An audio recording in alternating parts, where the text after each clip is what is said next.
Buenos días para todos, ¿cómo están? Me alegra mucho otra vez estar aquí con ustedes, ver algunos rostros familiares y queridos. Y bienvenidos a todos los que nos visitan por primera vez en esta mañana. La postdata es una figura literaria, es una anotación que se agrega al final de un cuerpo escrito, como por ejemplo una carta. Cuando se quiere añadir algo, una información que no se conocía o que se había olvidado al momento de escribirlo.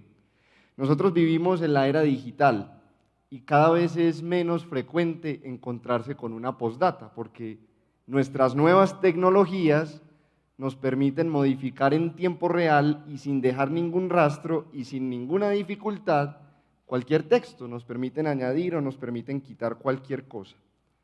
Pero hubo un tiempo, siglos y siglos, en que todas las piezas escritas de comunicación se tenían que completar a mano alzada, papel y lápiz o pluma y tinta, para ser más exactos, incluyendo los libros. Piensen por un momento cuánto tiempo podía consumir escribir un libro entero a mano alzada. Si un autor recordaba algo importante o quería añadir información que no conocía, lo que hacía era escribir una postdata al final de su obra, en lugar de alterar el texto original, porque eso era muy difícil. Les cuento esto porque hoy vamos a leer una postdata. Hoy vamos a leer la postdata de un libro bíblico que se escribió hace muchos años. Un libro que fue escrito con un propósito, yo no encuentro otra palabra, glorioso. No creo que se haya escrito ningún libro con un mejor propósito que este. Y eso que me gustan mucho los libros. Se trata de la postdata del Evangelio de Juan. Recordemos que estamos en este momento haciendo un paréntesis en nuestra serie de predicaciones Caminando con Jesús, basada en el Evangelio de Lucas, para enfatizar la importancia y la necesidad de los grupos pequeños, que es la temporada a la que vamos a dar inicio en esta segunda parte del año, como nos decía el pastor Carlos. Y el día de hoy lo vamos a hacer, vamos a meditar sobre este tema en el Evangelio de Juan, un libro que, como les decía, se escribió con un propósito fascinante. Miren cómo lo describe el mismo autor. Jesús hizo muchas otras señales milagrosas en presencia de sus discípulos, los cuales no están registradas en este libro. Pero estas se han escrito para que ustedes crean que Jesús es el Cristo, el Hijo de Dios, y para que al creer en su nombre tengan vida. Esto es Juan 20, versos 30 y 31. O sea que Juan escribió su evangelio con un propósito impresionante, que en realidad es doble, que consistía en, primero, convencernos de que Jesús es el Cristo, el Hijo de Dios. Y segundo, para que creyendo en Él tuviéramos vida. Impresionante, ¿no les parece?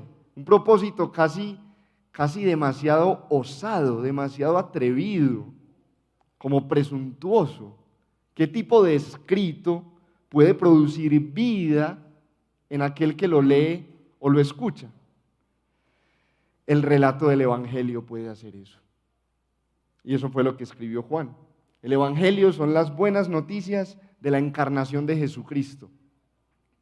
La historia de su vida, el Cordero de Dios que quita el pecado del mundo, su muerte y su resurrección, para rescatar a un pueblo del pecado y llevarlo a la comunión con Dios. Y Juan escribió acerca de todo eso en los primeros 20 capítulos de su Evangelio. Escribió sobre las señales, los hechos milagrosos de Jesús, las enseñanzas y los sufrimientos que según él eran suficientes para que nosotros creyéramos que Jesús es el Cristo y para que tuviéramos vida por creer eso. El mismo Jesús dijo que había venido con ese propósito. Yo he venido para que tengan vida, y no solamente vida, y la tengan en abundancia. Juan 10:10. El Evangelio es capaz de producir vida en aquellos que por fe reciben a Cristo. Una clase de vida que Juan describió como nacer de nuevo, como un río de agua viva que fluye desde el interior. Una experiencia absolutamente impresionante. Y Juan escribió en su evangelio todo lo que pensaba que era suficiente para ese propósito tan glorioso que les he descrito. Pero resulta que cuando terminó de escribir, cuando ya había registrado todas estas señales milagrosas suficientes para ayudarnos a creer en Jesús y tener vida, tuvo una experiencia con Jesús. Vivió algo con Jesús tan importante, tan relevante, tan útil, que consideró que su evangelio no estaría completo si no lo agregaba.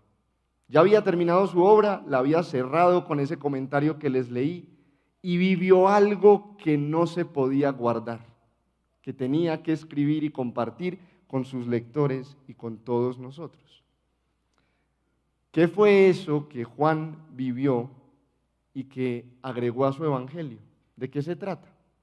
Eso es lo que los invito a que leamos juntos el día de hoy en el capítulo 21 del evangelio de Juan. Acompáñenme por favor al capítulo 21 del evangelio de Juan, que este apóstol escribió como una postdata de su libro. Juan capítulo 21.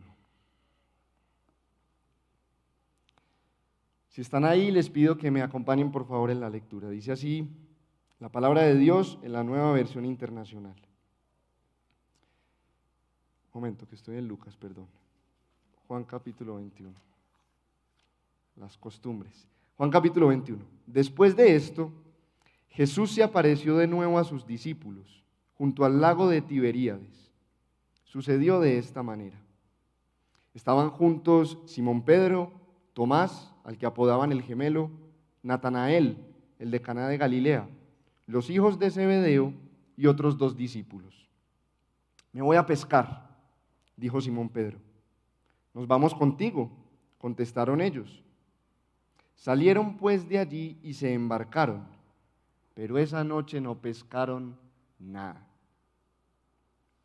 Al despuntar el alba, Jesús se hizo presente en la orilla, pero los discípulos no se dieron cuenta de que era Él. Muchachos, ¿no tienen algo de comer?, les preguntó Jesús. No, respondieron ellos. Tiren la red a la derecha de la barca y pescarán algo. Así lo hicieron, y era tal la cantidad de pescados que ya no podían sacar la red. Es el Señor, dijo a Pedro el discípulo a quien Jesús amaba. Tan pronto como Simón Pedro le oyó decir, es el Señor, se puso la ropa, pues estaba semidesnudo, y se tiró al agua. Los otros discípulos lo siguieron en la barca, arrastrando la red llena de pescados, pues estaban a escasos 100 metros de la orilla. Al desembarcar, vieron unas brasas con un pescado encima y un pan. Traigan algunos de los pescados que acaban de sacar, les dijo Jesús. Simón Pedro subió a bordo y arrastró hasta la orilla la red, la cual estaba llena de pescados de buen tamaño. Eran 153, pero a pesar de ser tantos, la red no se rompió. Vengan a desayunar, les dijo Jesús. Ninguno de los discípulos se atrevía a preguntarle, ¿quién eres tú?, porque sabían que era el Señor.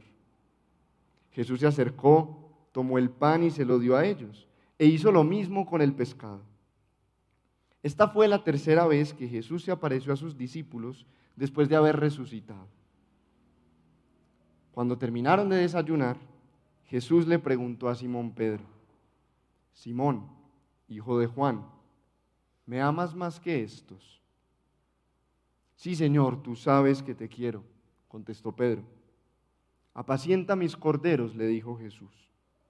Y volvió a preguntarle, Simón, hijo de Juan, ¿me amas? Sí, Señor, tú sabes que te quiero. Cuida de mis ovejas. Por tercera vez Jesús le preguntó, Simón, hijo de Juan, ¿me quieres? A Pedro le dolió que por tercera vez Jesús le hubiera preguntado, ¿me quieres? Así que le dijo, Señor, tú lo sabes todo, tú sabes que te quiero. Apacienta mis ovejas, le dijo Jesús. De veras te aseguro que cuando eras más joven, te vestías tú mismo e ibas a donde querías. Pero cuando seas viejo, extenderás las manos y otro te vestirá y te llevará a donde no quieras ir.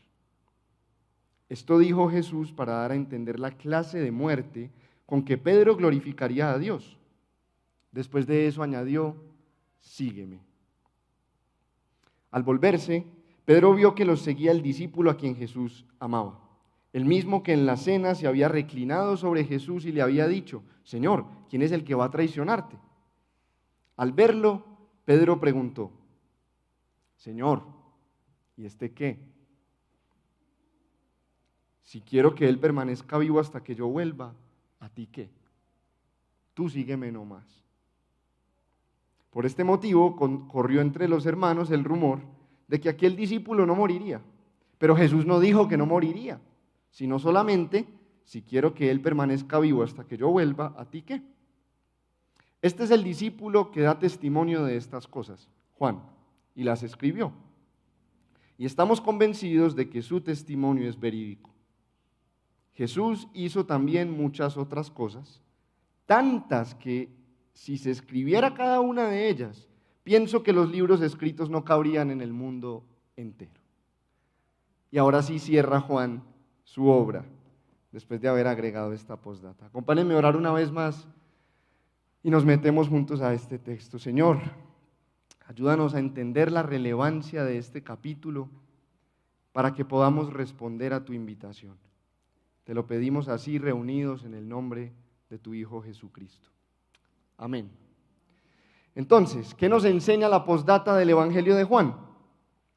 Que el Evangelio produce una comunidad de discípulos de la cual Jesús es el centro y con la cual Jesús quiere tener comunión, relación. Dicho de otra manera, este texto nos enseña que podemos experimentar la vida abundante que Jesús vino a traer a través de la relación con Él en una comunidad centrada en Él. El punto más alto del Evangelio, la mejor noticia de las buenas noticias, es que podemos tener una relación con Dios en Jesucristo. La mejor parte del Evangelio, el punto culminante, es que podemos decir, Dios es mío y yo soy suyo, en el contexto de una relación personal. Así se lo dijo el mismo Jesús a María Magdalena cuando estaba recién resucitado. Suéltame porque todavía no he vuelto al Padre. Ve más bien a mis hermanos, dice Jesús, y diles, vuelvo a mi Padre que es su Padre. Vuelvo a mi Dios que es su Dios. Juan 20, 17. Entonces veamos cuáles son los efectos, los resultados que produce esta centralidad de Jesús en la comunidad de los discípulos, la comunidad de los creyentes, la iglesia. ¿Cómo afecta a la iglesia el hecho de que Jesús sea el centro de su vida? Esa es la pregunta que vamos a responder. Y lo vamos a hacer presentando 5 efectos que vamos a ver rápidamente. El primero es que Jesús nos da un propósito cotidiano. El segundo es que Jesús nutre y mantiene nuestra fe. El tercero es que Jesús nos restaura. El cuarto es que Jesús nos prepara para el sufrimiento. Y el quinto y último es que Jesús armoniza nuestras diferencias. Vamos a ver cada uno de esos 5 puntos a partir de este momento. Entonces, primero, Jesús nos da un propósito cotidiano. Eso lo vemos en los primeros 7 versículos. Después de que se acabó la Pascua, después de que Jesús había sido crucificado, después de que lo habían visto un par de veces resucitado, los discípulos dejaron Jerusalén y regresaron a su hogar en Galilea. Y se habían ocupado de lo que mejor sabían hacer, que era pescar. Ese mar de Tiberíades que se menciona ahí es el mismo mar de Galilea, donde los discípulos habían pescado un sinfín de veces. Y se nos dice que no estaban todos los discípulos, había solamente 7 de ellos, ahí están sus nombres. Estaba Simón Pedro, estaba Tomás, estaba Natanael, los dos hijos de Zebedeo, Santiago o Jacobo el mayor y Juan y otros dos discípulos que no se nos nombran. 7 de sus discípulos estaban ahí. Puede ser que los discípulos, después de la muerte de Jesús, estuvieran desorientados, sin saber qué hacer, confundidos.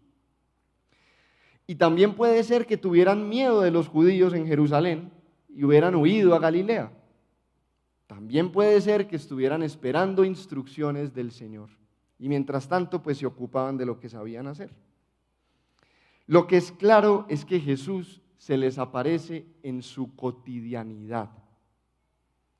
Jesús se le apareció a sus discípulos en medio de su jornada laboral, en medio de un día cualquiera. Jesús no les reclamó que no estuvieran evangelizando.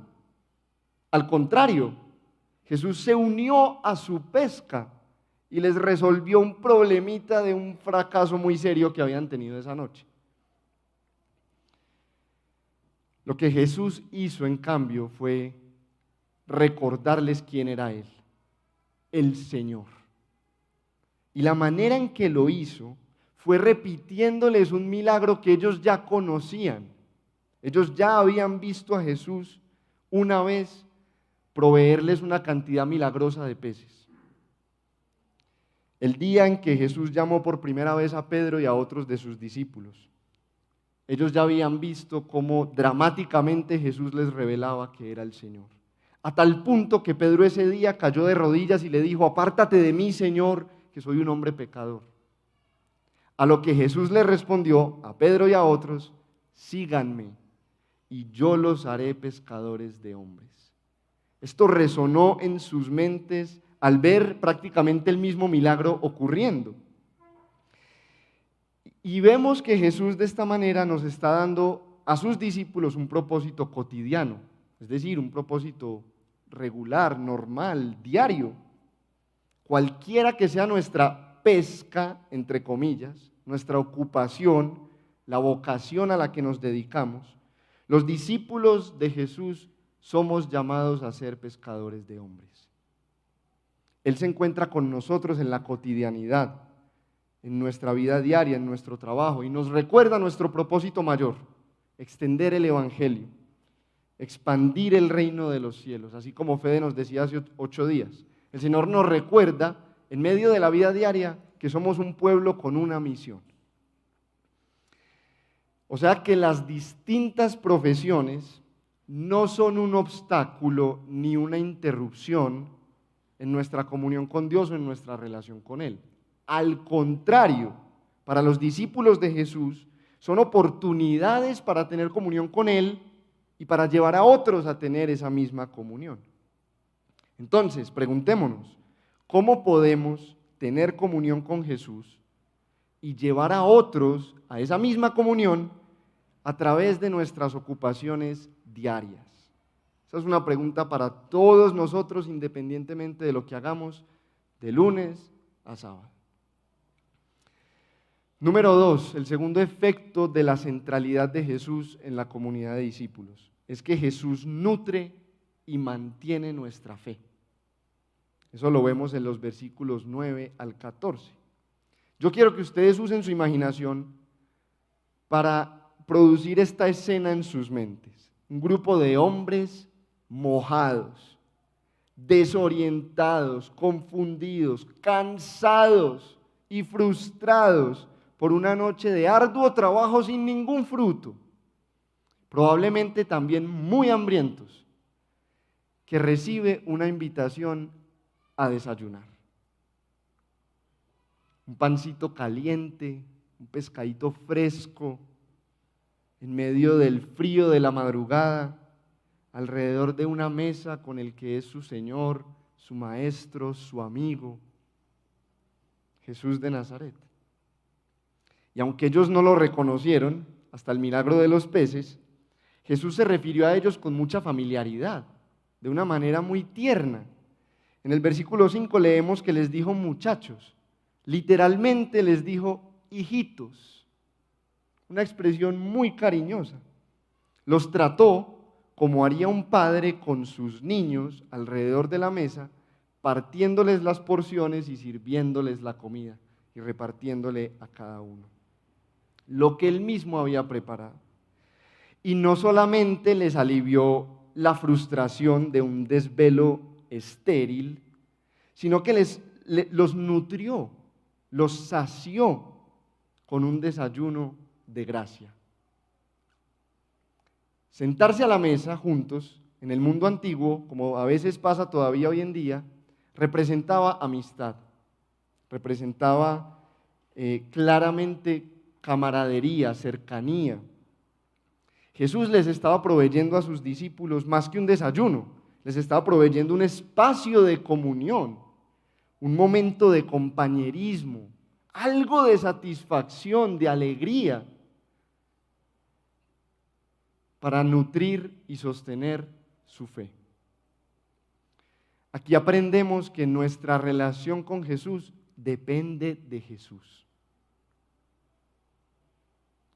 Él es quien toma la iniciativa, como lo hizo con estos discípulos, de encontrarnos donde estamos, en lo ordinario de nuestros días, no solamente aquí en la iglesia y no solamente aquí desde el púlpito. Fue Jesús el que quiso voluntariamente acompañarlos en su jornada laboral e invitarlos a hacer una pausa para lo que debió haber sido el desayuno más reconfortante y más delicioso de sus vidas. Y es que Jesús es así. Jesús es alguien con quien uno se puede sentar a la mesa, compartir una comidita y charlar. Jesús es alguien así de cercano, así de entrañable. Entonces preguntémonos en este punto, ¿hace cuánto no nos sentamos a desayunar con Jesús? Escuchemos su invitación para venir a Él a través de su palabra, a través de la oración, porque ahí Él nos quiere servir un banquete que nutre y sustenta nuestra fe. Vamos a sentarnos con Él. Ojo, especialmente cuando no nos está yendo muy bien en el trabajo, lo cual yo sé que no es fácil. Cuando nos quedaron pendientes, cuando nos quedaron tareas por hacer, es muy difícil apartar tiempo para estar con el Señor. Pero miren que Él también les recordó a sus discípulos que Él es su sustento. Les dio una pesca fresquita que podían vender esa misma mañana por un montón de plata en el mercado. Entonces, hagámonos esa pregunta y escuchemos esa invitación de sentarnos a desayunar con Jesús. Tercer efecto de la centralidad de Jesús en su iglesia es que Jesús nos restaura. Y eso lo vemos en los versos 15 al 17. Lo más sorprendente de este desayuno es lo que ya les mencioné, que era un desayuno de gracia. Era una invitación completamente inmerecida. ¿Por qué? Recordemos que todos sus discípulos, tal vez a excepción de Juan, habían abandonado a Jesús al momento de su crucifixión. Todos le habían fallado como sus amigos. Y Pedro especialmente lo había negado con vehemencia, no una ni dos, sino 3 veces. Es por eso que, aunque todos sabían que estaban en presencia del Señor, ninguno se atrevía a preguntarle quién era. Yo me imagino a los discípulos ahí mirándose unos a otros, haciéndose caritas y preguntándose, ¿es el Señor? Todos ahí callados, se podía sentir la tensión en ese desayuno. Había como cierto asombro, cierta sorpresa de que Jesús, a quien ellos habían traicionado, los estuviera tratando tan bien. Y la razón queda muy clara cuando Jesús, en presencia de todos los demás, se dirige a Pedro para poner ese asuntico pendiente sobre la mesa. El momento incómodo que todos hubieran querido evitar, especialmente Pedro. Me lo puedo imaginar a él también, Señor. No es mejor que hablemos tú y yo allí, mientras ellos terminan ahí de comer. Pero Jesús lo aborda cuando están los demás presentes. Como dicen los gringos, había un elefante en el cuarto y Jesús lo abordó directamente. Pero no lo hace para condenar a Pedro, no. No lo hace para recriminarle su falta, tampoco. No lo hace para enterrarle su cabeza en su error, menos. No lo hace para hacerlo sentir peor de lo que ya se sentía, tampoco. Lo hace para restaurarlo. Lo hace para darle una segunda oportunidad, para respaldarlo delante de todos los demás que seguramente lo miraban raro, para permitirle expresar 3 veces, así como habían sido 3 sus negaciones, que amaba a Jesús públicamente. Esto es importante para nosotros porque una de las principales razones por las cuales no queremos sentarnos a desayunar con Jesús, ni tener comunión con los suyos, es porque sentimos culpa, vergüenza y frustración por nuestros fallos pasados. Nosotros cargamos el peso de haberle fallado a Jesús, de no haber estado a la altura de nuestro llamamiento, de haberlo negado con nuestras palabras o con nuestras acciones, de haberlo traicionado. Se nos olvida a cada rato lo que escribió Juan al principio de su evangelio. Dios no envió a su Hijo al mundo para condenar al mundo, no lo envió para eso, sino para salvarlo por medio de él. Juan 3:17. Después de resucitado, como Jesús se encontraba en ese momento, su obra de salvación estaba completa. En ese preciso momento, su resurrección era evidencia de que el Padre había aceptado su sacrificio como algo suficiente, como algo válido para el perdón de nuestros pecados, para nuestra adopción. Acordémonos una vez más de lo que ya les mencioné, que Jesús le dijo a María Magdalena. El Padre de Jesús ahora es nuestro Padre. El Dios de Jesús ahora es nuestro Dios. Y por eso es que Jesús nos invita a sentarnos con Él, porque quiere restaurarnos. La luz que ilumina nuestros pecados no lo hace para señalarnos con un dedo acusador, no, sino para que seamos sanados, para que seamos restaurados, para que seamos perdonados, como lo fue Pedro. Y esto es muy claro viendo cómo Jesús trató con él. Jesús lo restituyó a su llamado original. Miren que Jesús le dijo Simón, hijo de Juan, no le dijo Pedro. Porque Jesús le había dicho Simón, hijo de Juan, el primer día que lo llamó. Es como si Jesús le estuviera diciendo borrón y cuenta nueva, volvamos a empezar, acuérdate del principio, volvamos ahí. Y Jesús también le había dicho a Pedro, Simón, hijo de Juan, cuando Pedro reconoció a Jesús como el Mesías. Tú eres el Hijo del Dios viviente. Y Jesús le dice, bienaventurado Simón, hijo de Juan, porque eso no te lo reveló ni carne ni sangre, sino mi Padre que está en el cielo. Jesús le estaba diciendo a Pedro, Pedrito, tú sabes quién soy yo. Acuérdate. Entonces Jesús le ofrecía a Pedro un nuevo comienzo.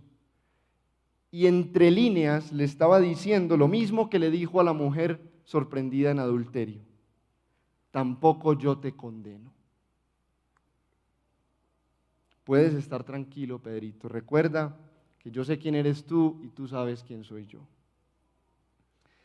Y no solamente le dio una segunda oportunidad, que Él también da terceras y cuartas y quintas y sextas y más, porque su misericordia es para siempre, sino que le dio una tarea todavía más grande. Como si no fuera suficiente restaurar a Pedro, Jesús parece que le estuviera dando como una promoción y lo está encargando de algo todavía más valioso, sus preciosas ovejas, por las que dio la vida y derramó su sangre el buen pastor.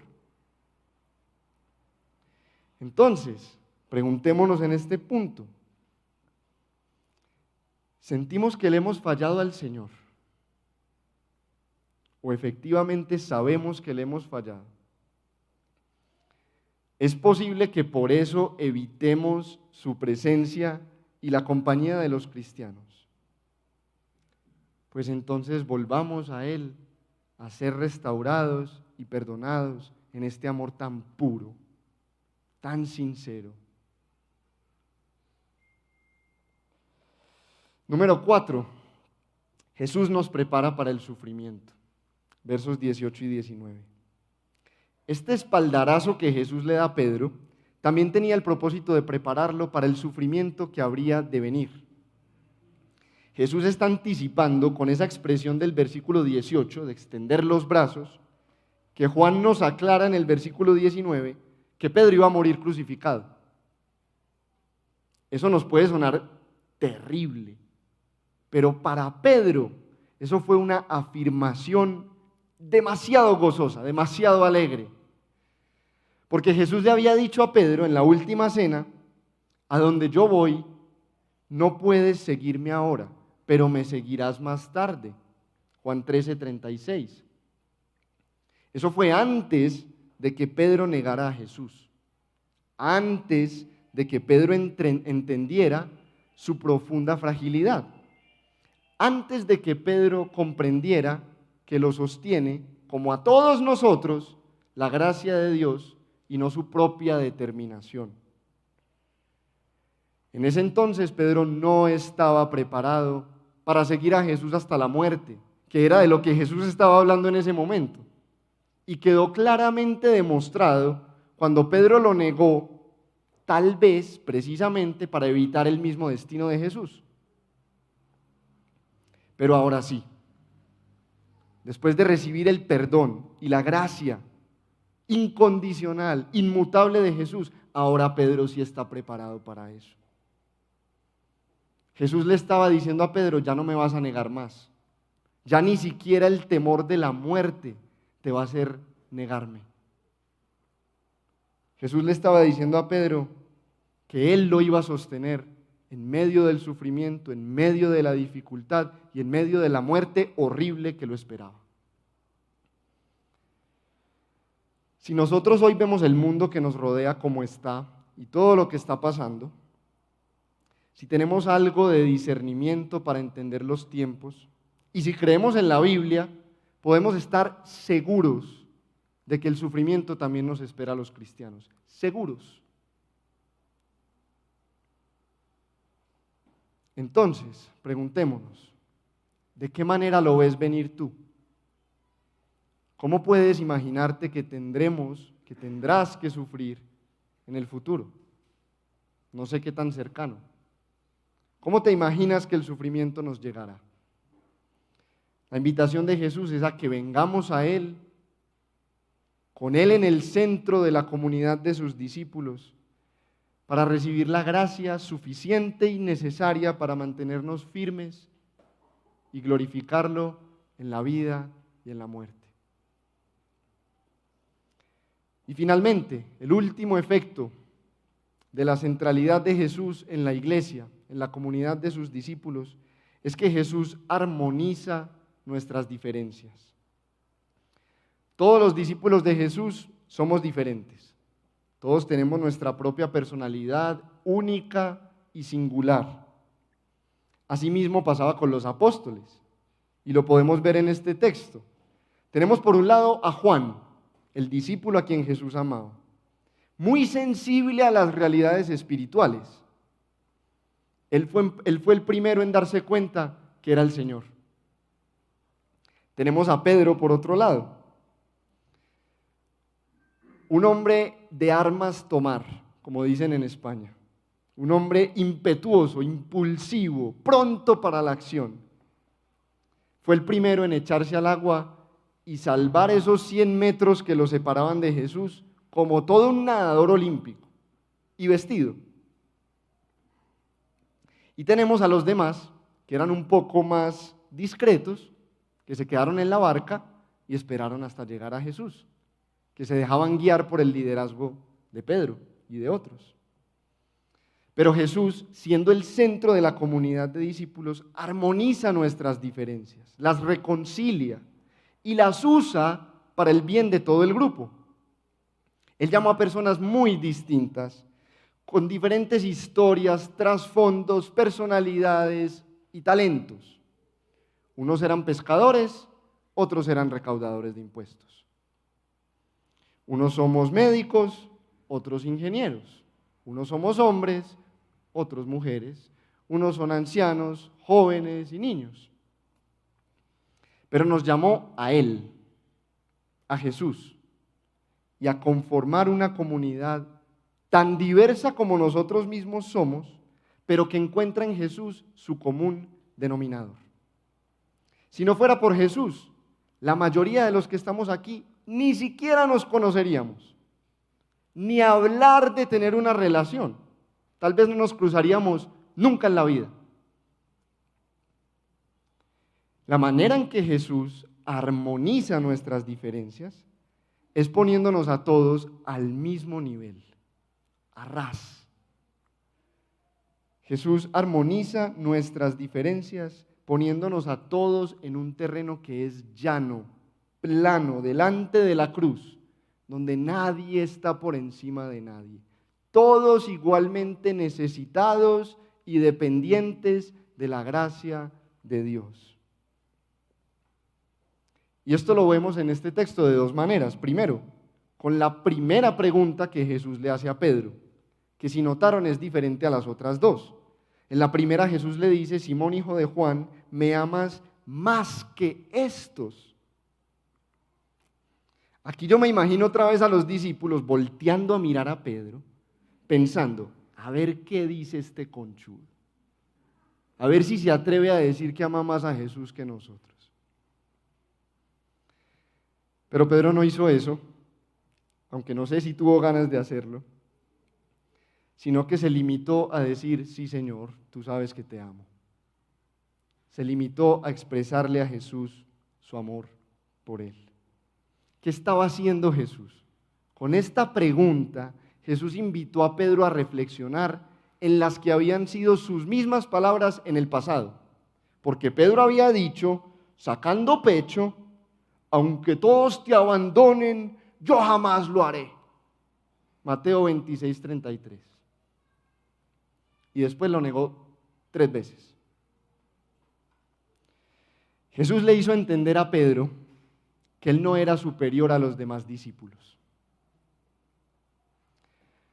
Jesús le estaba enseñando que él también podía fallar como ellos, que de hecho lo hizo. Jesús le estaba enseñando a Pedro que no se trata de compararse con los otros discípulos, que no estamos compitiendo a ver quién lo ama mejor, que esto se trata de seguir a Jesús y amarlo personalmente. Y esto aplica también para nosotros, por supuesto, y lo confirmamos en el texto con la segunda manera en que Jesús armoniza nuestras diferencias. ¿Cuál es esa segunda manera? Protegiéndolas. Jesús no quiere que seamos todos iguales. Él no quiere que seamos uniformes, una copia moldeada. No. Él quiere que desarrollemos nuestra personalidad en Él. Que nuestras diferencias de personalidad se unan en Jesús. Eso es lo que Él busca. Y lo vemos en la respuesta de Jesús a la pregunta de Pedro en el versículo 21. Parece ser que en algún momento después de desayunar, Jesús se levantó junto con Pedro y empezaron a caminar por la playa. Pedro se volteó y se dio cuenta de que Juan los estaba siguiendo. Probablemente sintió que su lugar privilegiado estaba amenazado. Y entonces le pregunta al Señor: Señor, ¿y este qué? A lo que Jesús le responde en muy buen paisa: ¿a ti qué? Eso no es problema tuyo. Eso es asunto mío, Pedro. Tú sígueme nomás. Eso es lo que a ti te toca. Tú sígueme. Los discípulos de Jesús somos todos diferentes y no nos corresponde buscar dominar a otros, ni hacer que los otros se conformen a nosotros mismos, que sean como nosotros, ni controlar su relación con el Señor. A nosotros nos toca es seguir a Jesús, amar a Jesús tanto como podamos. Tú sígueme nomás. Y aunque somos una comunidad unida a Jesús, Él trata con cada uno de nosotros de manera personalizada, de manera individualizada y diversa. Lo que nos corresponde es cuidarnos unos a otros, velar por las ovejas del Señor, pero no enseñorearnos de ellas ni pretender que somos superiores. Y Pedro parece que entendió muy bien este mensaje, porque él mismo le escribió a los pastores en su primera epístola lo siguiente: no sean tiranos con los que están a su cuidado. Otra versión dice: no se enseñoreen de los que están cuidando, sino sean ejemplos para el rebaño. Primera de Pedro 5:3. Entonces, preguntémonos en este punto también: ¿te sientes intimidado por no ser igual que otro en su relación con Dios? Tranquilo, hermano, no te preocupes, hermana. Es bueno que seamos diferentes. No tienes que compararte con nadie más, no tienes que ser como nadie más. Tú sigue a Jesús nada más. Él sabe cómo tratar contigo, particularmente contigo. Y Él se va a encargar de armonizar nuestras diferencias en torno a su persona, para el bien de todos nosotros. Entonces recojamos ahora todo lo que hemos visto hasta aquí. ¿Qué efectos tiene el hecho de que Jesús sea el centro de la comunidad de discípulos que produce el Evangelio? Que nos da un propósito cotidiano para la vida diaria, que nutre y sustenta nuestra fe, que nos restaura, nos perdona, que nos prepara para el sufrimiento y que armoniza y utiliza nuestras diferencias. En conclusión, Jesús quiere tener comunión con nosotros, sus discípulos. En su corazón está el deseo de relacionarse con nosotros. El Maestro siempre es relacional hacia sus discípulos.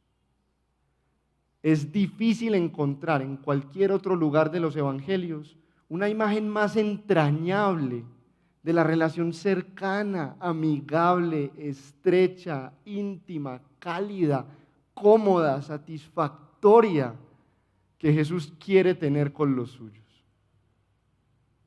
Es muy difícil encontrar una mejor imagen del corazón relacional de Jesús que esta que nos presenta este texto. Como resultado del Evangelio, somos una comunidad centrada en Jesús precisamente para poder estar con Él. Y todo lo que hacemos tiene ese fin. A través de la comunidad de discípulos centrada en Jesús, no tenemos que esperar hasta llegar al cielo para poder estar con Él.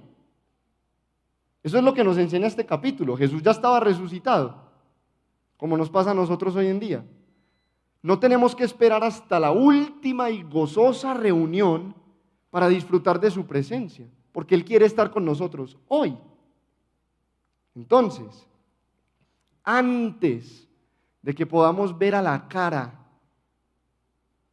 al que nos amó y por su sangre nos ha librado de nuestros pecados, antes de que podamos ver las heridas que pagaron nuestras faltas, antes de que podamos abrazar a nuestro Salvador, Jesús nos invita a sentarnos y desayunar con Él y pasar tiempo con Él y con los suyos.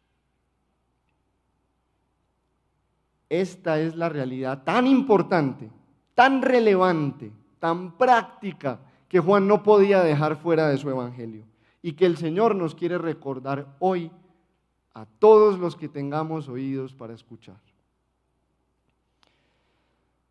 Para terminar, quiero simplemente llamarle su atención una vez más a un detalle del texto para quedarnos con una aplicación.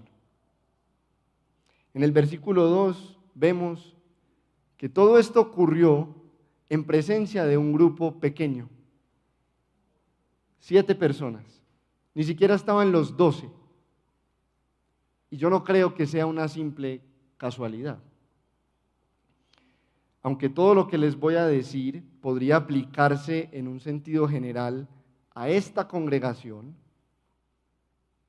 tiene una referencia especial para los grupos pequeños. Los grupos pequeños nos ofrecen una oportunidad para tener comunión con Jesús y sus discípulos en medio de la cotidianidad de nuestra semana, lunes, martes, miércoles, jueves, qué sé yo. Los grupos pequeños son una oportunidad para disfrutar la hospitalidad propia de Jesús, lo cual trae alegría al corazón alrededor de una mesa, lo cual nutre y sustenta no solo el cuerpo, sino el alma, la fe. Los grupos pequeños proveen un espacio para el mutuo pastoreo, es decir, para cuidarnos unos a otros como ovejas del Señor. Nos proveen un lugar donde podemos ser restaurados, donde podemos ser perdonados. Los grupos pequeños nos recuerdan además que no somos los mejores, ni los primeros, ni los únicos discípulos de Jesús. Pero también nos recuerdan y nos ayudan a crecer en nuestro amor y servicio hacia Él, sobre todo en medio del sufrimiento o preparándonos para el sufrimiento. Y los grupos pequeños reúnen personalidades distintas, como las de todos nosotros, como la de Juan y como la de Pedro y como la de los demás. Personalidades diferentes que se enriquecen mutuamente y que nos permiten aportar desde nuestra singularidad. Entonces, si alguno de los que está escuchando no pertenece a una comunidad de discípulos centrada en Jesús, la invitación es a que la busque, la invitación es a que reciba por la fe al Hijo de Dios y sea incrustado en una de ellas. Pero mi invitación para ustedes, para nosotros, redil del poblado, ovejas de este rebaño, es a que hagamos algo radical como respuesta a este mensaje. Unámonos a un grupito pequeño. Radical. Ahí vamos a poder experimentar, aunque sea un poquito más, la vida abundante que Jesús vino a traernos. En comunión con Él y en comunión con los suyos. Quiero dejarlos con una inspiración. Es la oración de Jesús en Juan 17, uno de los apartes de esta oración, y una de sus declaraciones en Mateo 18. Padre, dice Jesús, quiero que los que me has dado estén conmigo donde yo estoy. Juan 17, 24. Donde 2 o 3 se reúnen en mi nombre, allí estoy yo en medio de ellos. Mateo 18, 20. Vamos a orar, hermanos. Señor, que la invitación que nos haces a sentarnos y desayunar y estar contigo sea irresistible para todos los que la estamos escuchando y que podamos probar, aunque sea un poquito más, esta vida abundante que tanto deseamos, que tanto nos falta, pero que tú viniste a traernos. En el nombre de Cristo Jesús, el que hace todo esto posible, el centro de nuestra vida, de nuestra fe, de nuestra adoración y de nuestra comunidad. Amén y amén.